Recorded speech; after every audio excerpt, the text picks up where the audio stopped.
ஜாசேகா கட்சியை உள்ளடக்கிய மாநில ஆட்சியில் அங்கம் வகிப்பதை விட தமது பதவியை துறப்பதே மேல் என ஜோஹர் மந்திரி பசார் ஆன் அஃபீஸ் காசி தெரிவித்துள்ளார்.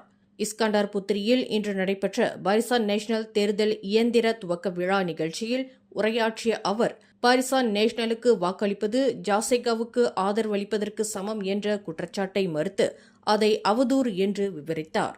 மேலும் இறைவனின் அருளால் ஜோஹர் சுல்தான் மற்றும் ஜோஹர் ரீஜன் ஆகியோரின் ஒப்புதலுடன் தாங்கள் மீண்டும் மாநிலத்தில் ஆட்சி அமைக்கும் சூழ்நிலையில் ஜாசேகா கட்சியுடன் ஒருபோதும் இணைய மாட்டோம் என்று ஆன் அஃபீஸ் காசி திட்டவட்டமாக தெரிவித்துள்ளார். அதேவேளையில் ஜாசேகா கட்சியுடன் ஒரே மேஜையில் அமர வேண்டிய சூழ்நிலை ஏற்பட்டால் தாம் மந்திரி பசாராக பதவி வகிக்கப் போவதில்லை என்றும் இதுதான் ஜோஹரின் குணம் என்றும் அவர் குறிப்பிட்டுள்ளார்.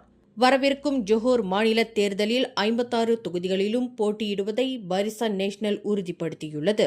இதன் மூலம் கூட்டரசு அளவிலான கூட்டணி கட்சியான பக்கத்தான் ஹரப்பான் மற்றும் பரிக்கத்தான் நேஷனல் அல்லது மூடா ஆகியவற்றுடன் தொகுதி பங்கீடு செய்து கொள்ளும் சாத்தியக்கூறு முற்றிலுமாக நிராகரிக்கப்பட்டுள்ளது. அதேவேளையில் பக்கத்தான் ஹரப்பானும் அனைத்து 56 தொகுதிகளிலும் போட்டியிடுவதாக அறிவித்துள்ளது குறிப்பிடத்தக்கது. மேலும் செய்திகளை தெரிந்து கொள்ள கீழே இருக்கும் பெல் பட்டனை அழுத்துங்கள். உங்கள் மகிழ்ச்சியை வெளிப்படுத்த லைக் மற்றும் ஷேர் செய்யுங்கள்.